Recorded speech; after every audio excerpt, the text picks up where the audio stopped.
Bem, boa noite. Então, para contextualizar, dentro da Faculdade de Medicina e do Hospital das Clínicas, nós criamos, já há quase 2 anos, o Centro Integrado de Doenças Genéticas.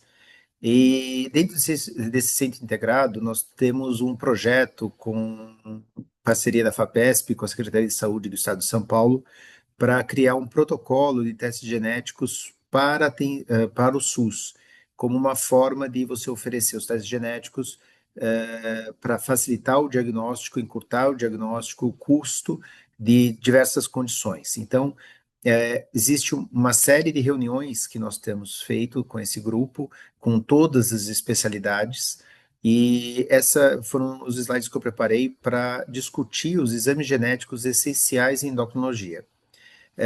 Então, a maioria de vocês me conhece, Alexander Jorge, Alex, sou professor aqui da Faculdade de Medicina e das pessoas que inaugurou o CIGEM, o Centro Integrado de Doenças Genéticas. O meu maior conflito de interesse, que também todo mundo que conhece, sabe que eu adoro genética e atualmente talvez eu seja até um pouco mais geneticista do que endocrinologista. Ao menos eu acredito muito no que o DNA me traz informação, mas continuo gostando dos hormônios. Nós baseamos essa apresentação no sistema do NHS, do Sistema de Serviço de Saúde Britânico, que tem um documento que eu estou mostrando aqui, que é os critérios para testes em doenças herdadas ou doenças raras. Então, essa versão é agora de janeiro de 2025, e eu baseei, o sistema de saúde britânico é um sistema de saúde público, aonde então existe uma preocupação em relação ao custo-benefício social, populacional de qualquer ação de saúde. Nesse documento, você tem vários testes genéticos onde eles recomendam teste. Então, aqui a gente eu separei por áreas, e como nós podemos ver, depois da neurologia, a endocrinologia é o que mais tem indicações de testes genéticos. Na verdade, se a gente pegar ainda as causas de oncoendocrinologia e as questões de distúrbio de crescimento e ainda algumas outras questões metabólicas que não estão listadas nesse documento como sendo puramente endocrinológica, nós somos a especialidade que tem mais testes genéticos com recomendação validada pelo NHS. Então, isso explica um pouquinho, porque a aula acaba sendo um pouco longa. E é lógico, aqui eu não vou explicar o Padre Nosso ao Vigário, né? Porque todos nós somos endocrinologistas, então a questão, porque os nossos testes são tão amplos, porque nós somos várias disciplinas em uma. Nós temos hipotálamo, temos hipófise, temos pâncreas, temos tireoide, adrenal, ovários, tecidos. E além disso, nós também temos as questões relacionadas ao sistema endócrino, além do óbvio, que é o tecido adiposo, o sistema esquelético e o próprio fígado. Então, isso nos dá uma grande quantidade de doenças associadas a questões que vão envolver testes genéticos. Então, o modelo da minha apresentação, ele é um pouquinho um modelo meio técnico, porque foi uma apresentação técnica, então eu espero não ficar tão monótono, mas a indicação do teste genético, a doença que ela está associada, qual é o rendimento diagnóstico, quer dizer, o que nós podemos esperar do teste genético em termos de estabelecer a base molecular, quais especialidades são solicitantes, em geral, aqui todas as especialidades vão incluir genética médica e endocrinologia, mas às vezes alguns outros. O grupo responsável de análise, que a gente está recomendando que sejam endocrinologistas para analisar os resultados de Xoma e de testes genéticos associados a essas condições, mas endocrinologistas com uma base genética. E aqui a metodologia de teste, nesse projeto que nós estamos fazendo, a metodologia é basicamente sequenciamento exômico com ou análise de um painel virtual, ou seja, só um grupo de genes, ou realmente uma análise mais ampla, uma análise exômica difusa. Entenda que quando você pede um exame, por exemplo, um estudo de um gene específico para um laboratório comercial, eles atualmente fazem um exoma e estudam só aquele gene. E quando você pede um painel específico, eles fazem um exoma e estudam só os genes que estão contidos no painel. Então, ninguém mais faz um painel de genes e só raras situações que são exceções, como a hiperplasia adrenal congênita por deficiência 21 hidroxilase, algumas poucas outras indicações vão ser feitas outras metodologias para diagnóstico e não exatamente as metodologias como o exoma e talvez em algum mais brevemente o genoma. Eu vou algumas vezes falar sobre a incidência e a frequência, e eu vou falar um pouco sobre o racional e a justificativa do teste genético, mas para a aula não ficar muito longa, muitos do racional se vocês tiverem dúvida, a gente pode conversar, mas a gente vai passar mais rapidamente.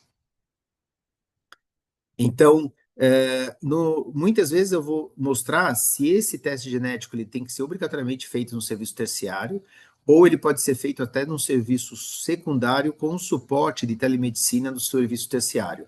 Então, alguns desses testes a gente está conversando sobre essa estrutura dentro do serviço de saúde da Secretaria do Estado de São Paulo.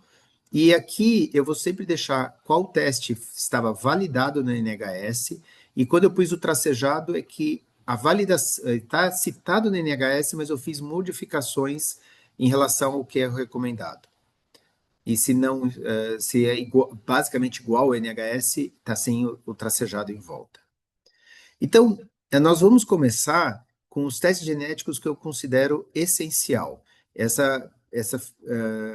Esse pensar em selecionar quais são os testes genéticos essenciais começou há muito tempo atrás, quando eu fui escrever um capítulo de livro junto com o Magnus Rosa, da Escola Paulista, o Bruno e o Madison, para o livro de endocrinologia da Berenice. E de lá para cá eu tenho sempre trabalhado em tentar selecionar, e foi muito bom ver que muitos desses testes estão selecionados pelo NHS. Porque são testes que estabelecem o diagnóstico, mas ao estabelecer o diagnóstico, permite modificar o acompanhamento, o tratamento do paciente e ou seus familiares. E desta forma, modifica a história natural da doença. Então, são os testes genéticos que têm maior impacto. E aí não é de estranhar que muitos desses testes genéticos vão ser o que a gente sabe, que são os de oncoendocrinologia.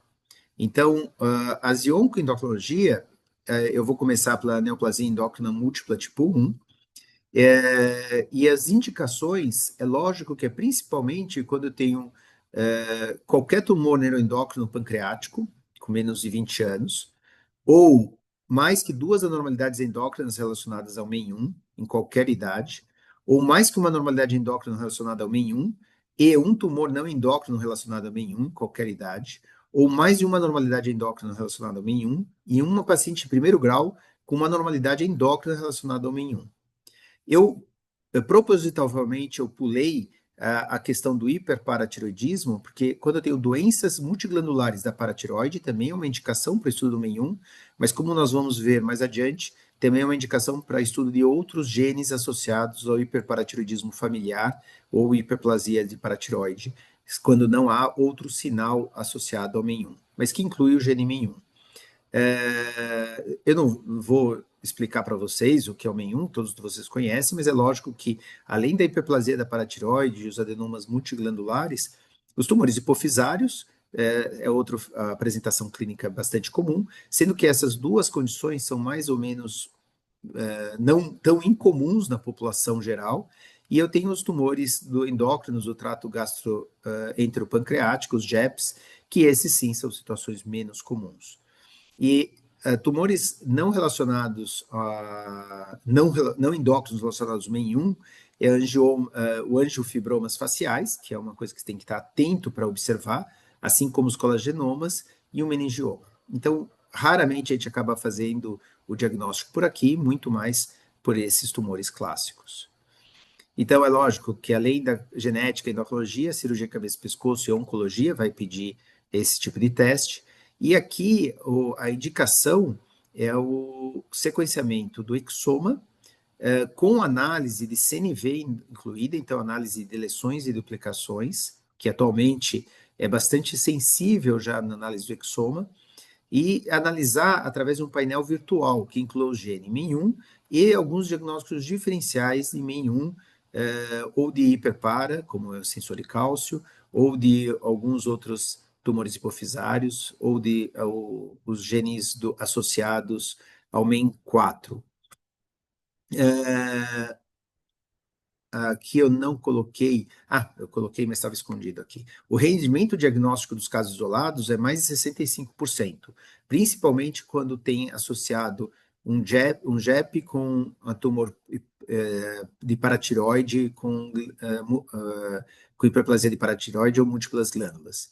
E nos casos familiares chega a 80%, 90%. Eu diria que os casos negativos é porque nós fomos só incapazes de identificar as variantes nos casos familiares. A segunda causa são os adenomas hipofisários isolados familiares e o gigantismo hipofisário. Então, a indicação de um teste genético para um FIPA é o adenoma hipofisário isolado, que desenvolveu antes dos 35 anos de idade, em pelo menos no paciente e mais um parente de primeiro grau. Então, esse é a indicação. E o gigantismo hipofisário, todo adenoma hipofisário produtor de GH na infância tem que ser investigado uma questão genética, porque nas histórias de gigantismo, em mais ou menos 35% você acha uma mutação germinativa, além das mutações somáticas que tem. E nos casos de FIPA, você tem até 90%. É lógico que isso é enriquecido por causa da idade precoce do desenvolvimento dos tumores hipofisários. E o reconhecimento dessa doença é feito através do sequenciamento de exoma, análise CNV, que é deleção, duplicação, e usando um painel de genes que inclui o que é mais clássico, reconhecido de causador de gigantismo, ou de FIPA, que é o AIP, o MEN1, o gene do MEN4, mas aqui tem vários outros genes que podem estar associados, e apesar de ser muito raro no complexo de Carney ou nas alterações dos genes da família SDHs e alguns outros genes que também são associados a feocromostoma, também você pode ter acontecimento de tumores produtores de GH, ou, eventualmente, tumores hipofisários, mas relacionados ao GH. O terceiro grupo de doenças que também a gente não se surpreende está nessa lista é o feocromostoma paraganglioma. Então, a gente sabe que com a idade, por exemplo, em crianças, a possibilidade de um feocromostoma paraganglioma ter uma base monogênica, principalmente associado ao VHL, é extremamente alto, mas mesmo por volta de 50 anos, a gente tem ao redor de 30% de casos aparentemente esporádicos que você acha alteração genética. Então, são mais de 19 genes já associados a feocromostoma paraganglioma, e a indicação do NHS, que eu acredito que esteja mais adequada, é feocromostoma em qualquer indivíduo abaixo de 60 anos, que é onde eu tenho uma taxa de diagnóstico acima de 30%. Qualquer paraganglioma ou feocromocitoma metastático em qualquer idade, ou feocromocitoma paraganglioma com imunistoquímica negativa para os genes SDHs, que sugere daí que esse é o gene causador e que tem um segundo hit tecidual.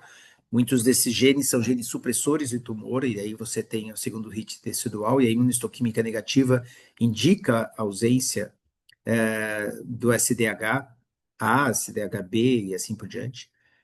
Feocromostoma bilateral em qualquer idade. Feocromostoma e carcinoma de células renais, é lógico, aqui pensando em von Hippel-Lindau. Feocromostoma e paraganglioma em qualquer idade, mais um parente de primeiro grau, segundo ou terceiro grau, com feocromostoma ou paraganglioma ou câncer de células renais, pensando em VHL de novo.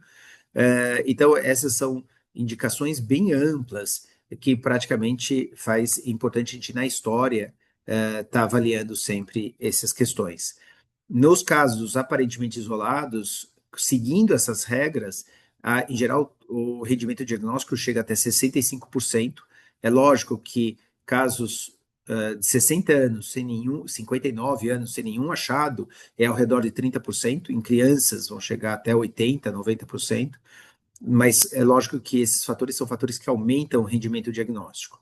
Os casos familiares chegam a 80% a 90% mais uma vez, e, mais uma vez, é realizado exoma com análise de variação de número de cópias, CNV, e um painel virtual que envolve os genes associados ao feocromostoma. Fechando quase as questões mais óbvias de neoplasia de oncogenética, nós temos a neoplasia endócrina múltipla tipo 2 e o carcinoma medular tiroide, e tanto no NHS como o que a gente está recomendando é que todo CMT, em qualquer idade, deve fazer uma análise de variação germinativa do RET, e se eu tenho mais que duas anormalidades endócrinas relacionadas a MEN2 em qualquer idade também, ou uma normalidade endócrina relacionada a MEN2 e um parente de primeiro grau com uma normalidade endócrina relacionada a MEN2, ou a presença de megacólon congênito, doença de Hirschsprung. Lembrando que muitas vezes no MEN1, no MEN2B, você tem como primeira manifestação essa questão do megacólon congênito. Então, essa é uma indicação já específica de estudo do RET ao nascimento e pode modificar totalmente a história natural dos casos de MEN2B. Então, você tem os fenótipo, é claro, né? Carcinoma medular tiroide, feocromocitoma e paragangliomas, adenomas, hiperplasias e paratiroide, que é menos frequente ao diagnóstico, e a doença de Hirschsprung. E no megacólon congênito, o esporádico, a taxa de alteração do RET é 15 a 25%. E nos familiares pode chegar até 50%. No fenótipo MEN2 clássico, o diagnóstico é praticamente absoluto. E no CMT, aparentemente isolado, é lógico que depende da faixa etária do paciente, pode chegar até 50%. Em geral, o rendimento é menor que isso na nossa própria experiência. Mas a gente tem essas questões, e é lógico que eu não preciso falar para vocês que a questão do genótipo do MEN2 é muito interessante, porque existe uma relação boa genótipo-fenótipo, e várias das variantes que são mais recorrentes em hotspots, em regiões que recorrem a essas mutações mais quentes, isso traz uma previsão do risco de ter feocromocitoma, de ter as alterações, ou qual é a idade que em geral se manifesta, pode ter o risco de se manifestar o carcinoma medular tiroide com as indicações de tireoidectomia total profilática.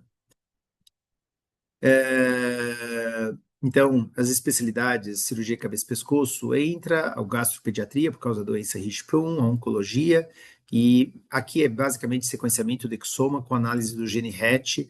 Eu nem preciso nem fazer análise de CNV, porque as mutações são ganho de função, basicamente todas, são missenses, e é bastante simples. Esse é um gene que quase dá para... Nós ainda fazemos por sangue no nosso laboratório, mas quando a gente começa a pensar em oferecer isso a nível do estado de São Paulo, deixar o Sanger, um técnico disperso só para fazer Sanger do RET, quase não compensa. É mais fácil colocar dentro do protocolo de todo mundo ser feito o exoma e análise direta através de um painel que pegue só o gene. E é uma análise muito rápida, então é bem fácil, de pouco tempo de análise por paciente.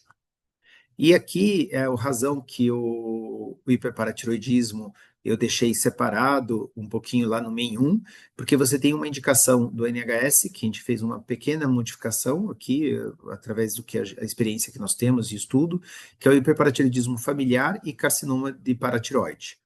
Então, é lógico que o carcinoma de paratiroide é uma situação muito rara. A gente tem visto mais frequentemente agora, desde que surgiu o ICESP nos últimos anos, mas não é incomum, é bem incomum, mas é importante por causa do gene CDC73, que está associado ao carcinoma de paratiroide com herança autossômica dominante. Até aqui, praticamente todas as doenças que a gente comentou são de herança autossômica dominante, com penetrância praticamente completa para as variantes mais deletérias. E tem uma segunda situação que também tem indicação de teste genético, que é o hiperparatiroidismo familiar, de ocorrência antes dos 50 anos, ou em qualquer idade, quando tem histórico familiar confirmado ou relevante, ou doença multiglandular e hiperplasia, pensando tanto em MEN1, adenoma típico cístico, ou a presença de fibromas ossificantes de maxila ou mandíbula que remete ao gene CDC73, que pode ocasionar carcinoma de paratiroide. Então, o rendimento diagnóstico nos carcinomas de paratiroide é até 40%. Muitos dos pacientes têm mutação somática, então não vai ter daí a mutação germinativa que é dada. E o hiperparatiroidismo familiar, o rendimento diagnóstico é até 26%. Ele cai. Nós colocamos um threshold para um teste genético estar no serviço público quando ele tem um impacto, em geral, acima de 30%, mas, em algumas exceções, a gente acabou mantendo dentro dessa discussão inicial que nós estamos realizando.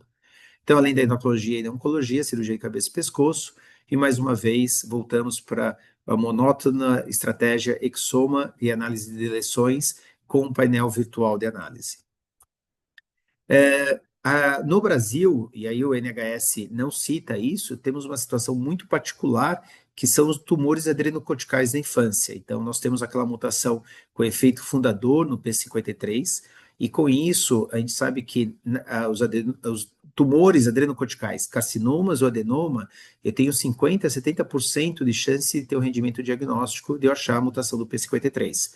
Em geral, no exon 10, mas a gente tem casos de mutações em outras partes do gene P53. Isso é lógico que tem uma representação maior no Paraná e São Paulo, mas em outros estados brasileiros também pode acontecer, ainda mais agora com a questão de movimentações populacionais no nosso país. E em adultos a taxa é menor, e a questão não é só analisar o P53, existe um gene modificador do fenótipo que está no mesmo cromossomo, estão em cis, são herdados juntos, que são uma variante no gene SHAF1, que faz quem tem a variante do TP53 associada aos tumores adrenocorticais, quando tem alteração do SHAF, ele se torna um quadro clínico mais de múltiplos tumores, mais semelhante à síndrome de Frauenmann clássica. Então, essa é uma outra indicação bem endocrinológica. Uma outra que nós acabamos não vendo com muita frequência é a síndrome de Carney. Então, a síndrome de Carney, você tem os diagnósticos de síndrome de Carney, que é feito com 2 ou mais características listadas abaixo. Então, lógico, a gente acaba sempre vendo a hiperplasia, os tumores produtores de glicocorticoide ou não, da adrenal, da hiperplasia micronodular pigmentosa da adrenal, o PPNAD. Essa é por isso que nós acabamos vendo, mas você tem a mixoma, você tem a pigmentação cutânea. Recentemente eu recebi justamente um caso da dermato, porque era uma paciente que tinha uma face bem arredondada, lembrava o hipercortisolismo e tinha as questões da a pigmentação cutânea, uns nevos azuis que são menos comuns, e veio com uma suspeita de síndrome de Carney para o nosso ambulatório de genética endócrina. Então, aqui a dermatologia também pode, às vezes, solicitar esse exame, além da geneticista, endocrinologista, e, eventualmente, quando você tem mixomas cardíacos, outras especialidades podem ser vistos. E você tem os genes associados ao complexo de Carney. Saindo agora das questões de tumores, nós vamos entrar numa questão mais metabólica. Então, a gente vai falar primeiro das lipodistrofias. A lipodistrofia é muito mais frequente do que a gente imagina, principalmente a lipodistrofia parcial e principalmente o fenótipo que acontece nos homens. É muito mais fácil fazer um diagnóstico de lipodistrofia em mulher. Então, nos homens, o diagnóstico passa muito mais desapercebido. E as indicações é indivíduos com diagnóstico clínico lipodistrofia, e que causas adquiridas foram excluídas. Quais são as principais causas adquiridas? Principalmente pacientes portadores de HIV com terapia retroviral e doenças autoimunes que possam levar à perda do tecido adiposo. Às vezes é difícil fazer esse diagnóstico diferencial. E indivíduos suspeitos de lipodistrofia, onde as causas adquiridas foram excluídas e que tenham principalmente triglicéridos elevados, resistência à insulina grave, demonstrado pela cantose nigricans, ou doses altas de insulina, necessidade de tratamento com a doses altas de insulina, ou insulina basal elevado, e o desenvolvimento precoce de diabetes são outros fatores que aumentam o rendimento diagnóstico. Ele chega a ser de 30% a 60%. A gente tem um grupo do diabetes monogênico, que a Milena de Fortaleza, agora de Fortaleza, coordena, e que a gente teve vários casos com diagnóstico. É lógico que a lipodistrofia congênita generalizada, existe clusters dessa doença que é recessiva, bem caracterizados no Brasil, mas a parcial dominante, ela com certeza é muito mais frequente e muito mais subdiagnosticada. E tem um grupo grande de genes associados, e aqui é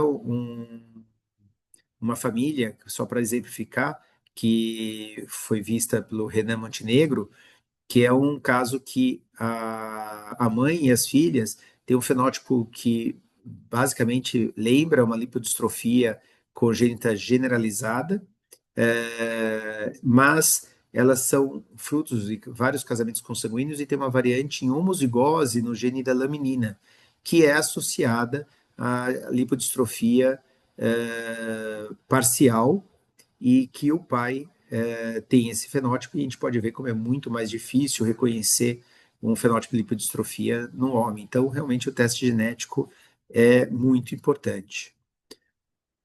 Outra situação metabólica que eu diria que é crucial o diagnóstico, porque tem uma questão da indicação de tratamentos, é o diabetes neonatal.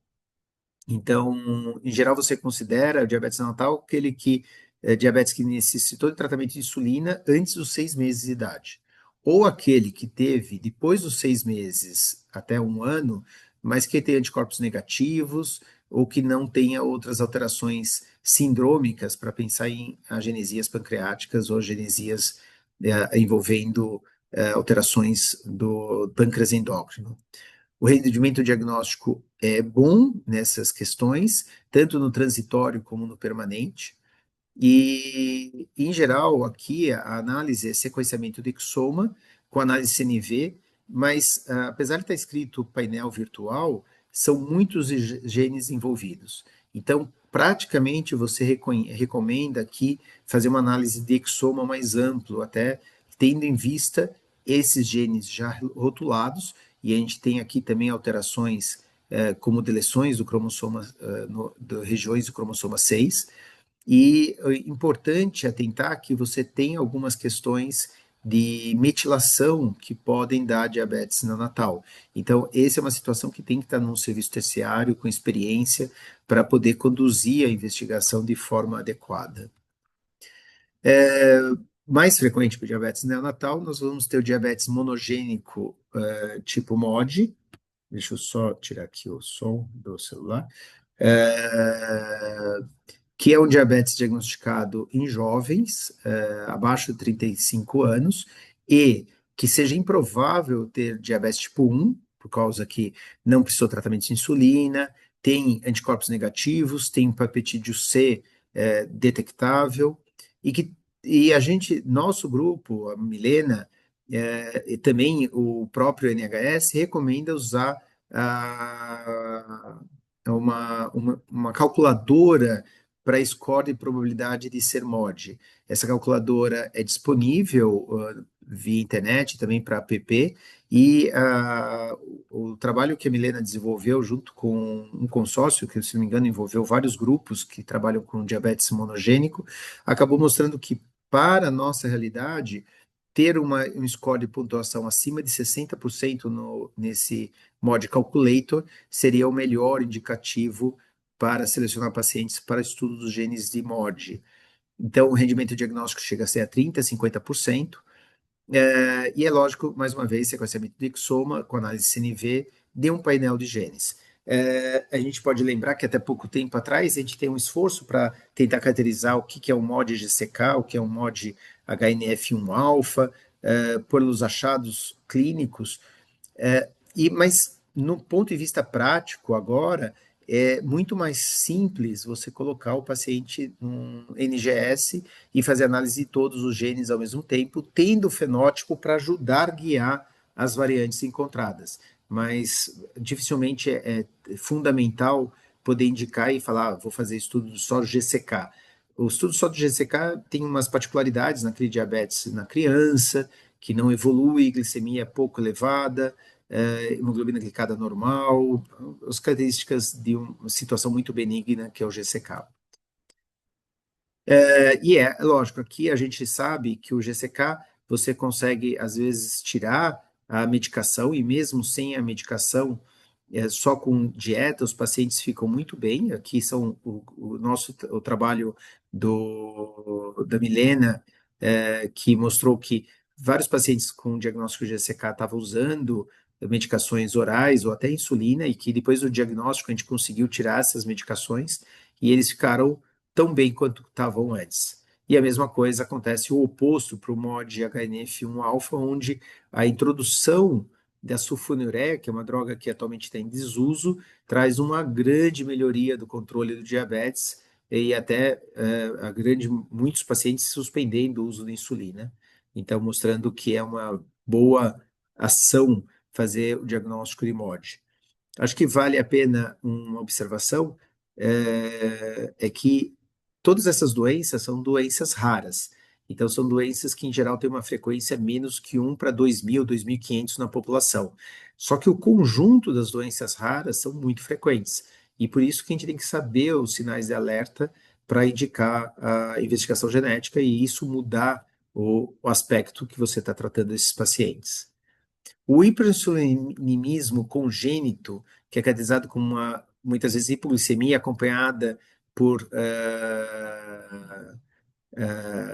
infusão de glicose em altas taxas, é uma situação muito da infância, com insulina sérica, o peptídeo C detectável e ácidos graxos e corpos cetônicos suprimidos, quer dizer, aquelas hipoglicemias hiperinsulinêmicas, também é uma outra indicação. Em geral, aqui não tem a idade, mas é principalmente precocemente na vida. E aí você tem tanto o gene KCNJ11 e o ABCC8, que são genes que também são do diabetes neonatal e que também mutações distintas causam a situação de hiperinsulinismo. A hipercolesterolemia é classicamente uma indicação de teste genético para pegar as hipercolesterolemias monogênicas, mas em geral elas já são bastante distintas utilizando a dosagem de colesterol e LDL colesterol. Mas a indicação clara que tem é uma hipercolesterolemia total acima de 260, ou um LDL acima de 155 na infância, ou acima de 290 de colesterol total, ou acima de 190 de LDL colesterol no adulto, antes de tratamento. Ou também tem um score holandês maior que 5 e para rastrear a hipercolesterolemia familiar. Na nossa discussão no INCOR, eles consideram que quando você tem o colesterol na infância, eles consideram que seria melhor subir o sarrafo para cima de 170 a 180, para aumentar o rendimento diagnóstico, porque quando usa 155, por muitos erros alimentares, você pode ver valores de 155 em pacientes com predisposição poligênica. Na experiência holandesa, que eu estava vendo, que quando você tem esse score acima de entre 6 e 8, a taxa de diagnóstico imunogênico é 30 a 50%. E acima de 8 pontos chega até 90%.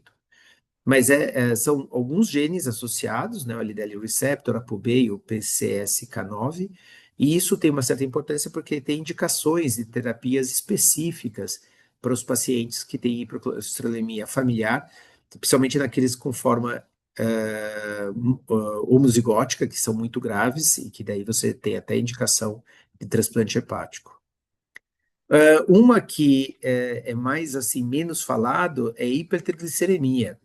E talvez porque não é da área dos cardiologistas tanto, mas um triglicérides jejum, uma hipertrigliceridemia de jejum acima de 1.771 ou acima de 2.000 e excluir uma causa secundária de hipertrigliceridemia, como álcool, diabetes descontrolados, ou acima de 1.000, excluindo uma causa secundária e com presença de pancreatite ou xantomas eruptivos ou consanguinidade ou história familiar, são as indicações que tanto o NHS como o nosso grupo concordou em colocar nas indicações. Então, o importante é afastar as causas secundárias. Eu acho que aí o uso do álcool e diabetes descontrolado é o principais que tem que ficar atento. E aí o rendimento diagnóstico nos casos familiares chega de 30% a 50%, nos casos esporádicos é um pouco menor, 20% a 30%. E, mais uma vez, aqui é um número de genes, e é importante porque alguns defeitos moleculares já têm terapias específicas já desenvolvidas, aprovadas, né, no sistema de saúde brasileiro com medicação de alto custos, para tratar as hipercolesterolemias familiares monogênicas, por defeito, principalmente, se eu não me engano, da APOC2. Que é justamente a inibição, o uso dessa nova medicação que é um análogo do ApoC3, que regula a lipase lipoproteica. Saindo da parte metabólica, metabolismo de carboidrato lipídico, nós vamos ter o metabolismo de cálcio e fósforo, e a gente vai ter o raquitismo hipofosfatêmico. Então, é basicamente hipofosfatemia persistente, com fósforo sérico abaixo de 2,5 em crianças e abaixo de 2 em adultos, com elevação de fosfatase alcalina, principalmente isso é visto em criança, em adulto você não vai ter tanto, raio-x típico e níveis normais ou baixos de PTH para excluir um hiperparatiroidismo secundário. Então, aqui você vai ter vários genes associados, sendo que o FEX é um dos mais comuns, que é ligado ao X dominante, e que o FEX já tem tratamento focado para inibir esse aumento do FGF23, que está associado à perda de função do FEX. Então, tem um tratamento específico, além da, lógico, da reposição de fósforo, que é feito nesses pacientes. Eu não vou poder não falar sobre os distúrbios de crescimento. Então, a gente tem tanto a alta como a baixa estatura sindrômica e não sindrômica indicações específicas para testes genéticos.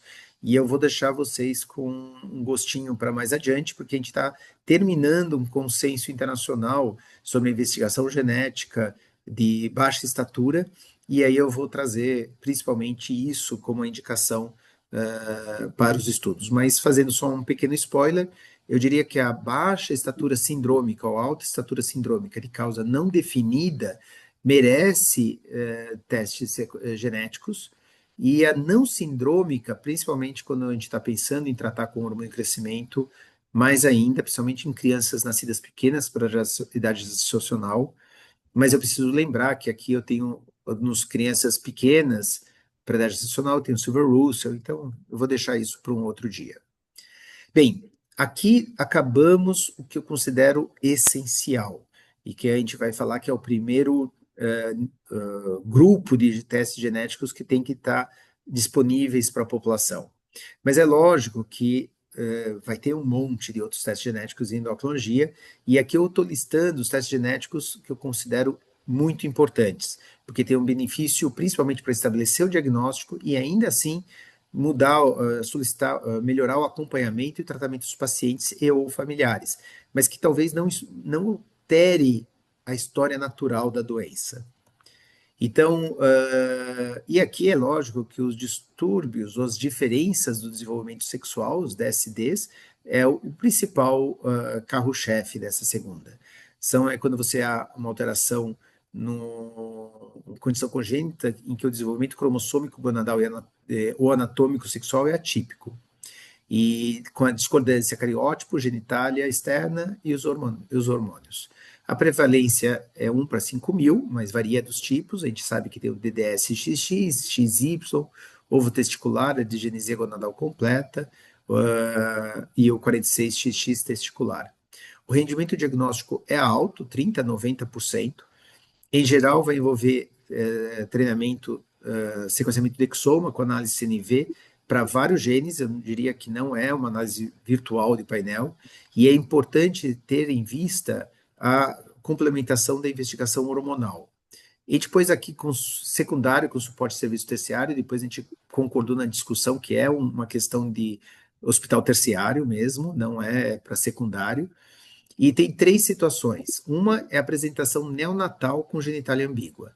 Nessa situação, onde há o nascimento de uma criança com genitália ambígua, ele deve ser feito em simultânea, em paralelismo, a análise da 21-hidroxilase, a dosagem de 17-hidroxiprogesterona, o cariótipo e o exoma. E, idealmente, esse teste tem uma prioridade em ter o resultado em uma semana. Essa não é uma realidade nacional ainda. Em poucos serviços a gente vai conseguir ter um resultado em 2 semanas, mas em vários países já é uma realidade você pegar o exoma e ter em uma semana o resultado, junto com o perfil hormonal e o cariótipo. No caso do DSD-XX, você tem que afastar principalmente hiperplasia adrenal congênita, lembrando que a dosagem de 17-hidroxiprogesto está no rastreio do teste do pezinho. Então, esse é um ponto importante, principalmente porque a análise do CYP21A2 não é passível de ser feito por exoma. Então, é importante sempre a gente afastar esse diagnóstico nos casos de DSD-XX. Em qualquer outra apresentação do DSD que eu não consegui definir um diagnóstico baseado em dosagens hormonais, tem uma indicação de exoma, sempre tendo previamente análise do cariótipo e as dosagens hormonais. Então, os diagnósticos são as evidências de disia gonadal, as genitálias ambíguas, sintomas clínicos de hipoplasia adrenal, que também pode estar associado a algumas causas, subvirilização em indivíduos XY ou virilização em indivíduos XX, perfil de esteroides urinários sugestivos de DSD, falha de desenvolvimento puberal, entre as outras principais sinais. Mais complexo, um pouco mais polêmico, e está no NHS, é a investigação de falência ovariana prematura, que é uma perda de função ovariana antes dos 40 anos. Pode ser primária, que é quando não tenho nem a primeira menstruação, ou secundária. Então, em geral, você vai ter FSHs elevados, e principalmente nas causas secundárias, eu tenho que afastar as causas autoimunes, principalmente. E sempre nos casos, já que eu afastei mosaicismo de Tanner através de um cariótipo normal. Então, você já tem que ter uma investigação já molecular, vamos dizer assim, um cariótipo, previamente a pensar em fazer exoma. Nos casos que a história familiar sugere casos na família que déficit intelectual, seria importante fazer o estudo da pré-mutação do FMR1, que é o que é responsável pelo X frágil. Isso tem que ser visto na história, principalmente, onde você vai ter casos de homens com déficit intelectual, com herança pelo lado materno, pelos lados com herança ligada ao X, principalmente. É uma doença que, principalmente nas mulheres abaixo de 40 anos, é 1% das mulheres, abaixo dos 30 anos é 1 para 1.000, e nos casos familiares eu tenho um rendimento diagnóstico grande, nos casos esporádicos menor, mas principalmente, tanto no nosso grupo como no NHS, a gente acabou pondo o valor de corte como 30 anos, para restringir um pouco o número de pessoas que poderiam vir nesse teste, e esse é um teste que ainda está em debate se seria entrado entre os primeiros estudos. E o grande problema é isso, são muitos genes associados, cada gene tem uma taxa de positividade baixa, alguns com poucos casos descritos. Então, tem uma questão da insuficiência ovariana poder ser autoimune, então tem que afastar doença autoimune, tem que afastar alterações cromossômicas, mas são mais de 60 genes, então é bastante complexo essa análise. Eu, pessoalmente, tenho dúvidas se ele deveria entrar no serviço de saúde tão rapidamente. Essa aqui é a experiência do nosso grupo, no trabalho da Mônica, que foi aluna e pós-doc da Berenice, que entre 50 mulheres com falência ovariana prematura, sendo 13 casos sindrômicos e 29 com amenorreia primária, a gente teve uma taxa de identificar uma causa, condição monogênica em 48%, e aqui mostra os vários genes associados. Então, é um popurrí de probabilidades. Outro ponto polêmico é a obesidade grave de início precoce. É, é, São principalmente obesidade que começam antes dos 5 anos de idade, com índice massa corpórea de mais de 3 desvios padrões acima da média na infância, ou acima de 2 desvios padrões, mas que tenha características sindrômicas significativas. Tem que lembrar que a gente tem que reconhecer as características que é principalmente de Prader-Willi, porque existe algumas testes específicos, como testes do MSMLPA para fazer diagnóstico de Prader-Willi, e também o pseudo-hipoparatiroidismo, ou pseudo-pseudo, com alterações do GNAS. Então, os casos esporádicos, a taxa de rendimento diagnóstico é baixo, mas nos casos sindrômicos ou que tenha consanguinidade, o rendimento diagnóstico dessas obesidades graves é forte. Então, é muito frequente. Há pouco tempo atrás, eu sequenciei uns 6 casos de obesidade grave para o ICR e a gente não teve nenhum achado monogênico. Não é de estranhar, porque eram casos esporádicos, apesar de serem muito graves, a taxa de diagnóstico é 5 a 15%.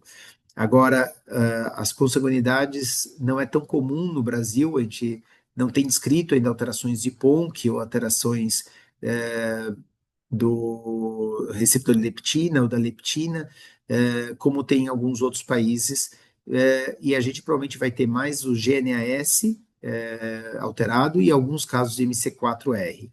E você tem aqui os genes principais que você tem que pensar em estudar. Bem, outro ponto polêmico de incluir nos testes é os pacientes com deficiência de GH ou hipopituitarismo. Esse aqui eu fiz uma modificação importante em relação ao NHS.